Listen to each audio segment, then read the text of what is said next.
வணக்கம் அன்பு விவசாய நண்பர்களே, நான் உங்கள் முத்துக்குமரன் பேசுகிறேன்.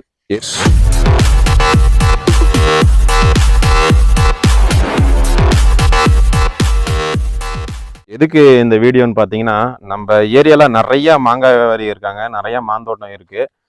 நிறையா மாந்தோட்டம் இருந்தாலுமே மருந்து வாங்குறதுக்கு வெளியே போகிறாங்க. ஏன்னா இங்கே இருக்க கடைக்காரங்க சரியாக கொடுக்கல அப்படிங்கிற மாதிரி வெளியில் போகிறாங்க.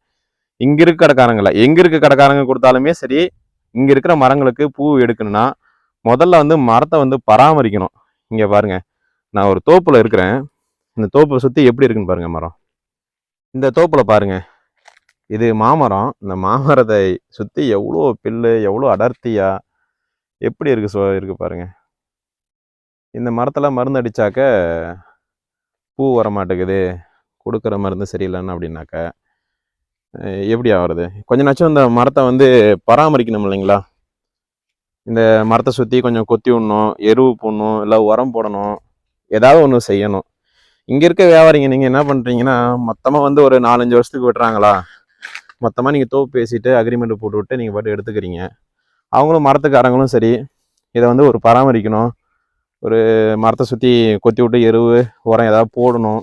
அப்படி பராமரித்தாலும் அந்த மரம் நல்லாயிருக்கும். சொல்லுங்கள்.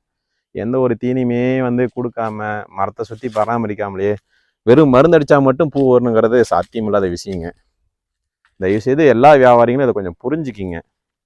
அதே மாதிரி குத்தகைக்கு விடுற விவசாயிகளும் சரி, குத்தகைக்கு மட்டும் விட்டுட்டு பணத்தை வாங்கிட்டு பாக்கெட்டில் போட்டு போகாமல் இந்த உங்களுடைய மாமரத்தை பராமரிங்க. தயவுசெய்து கொஞ்ச நாச்சும் பராமரித்தாதான் அதுவும் வேலை செய்யும்.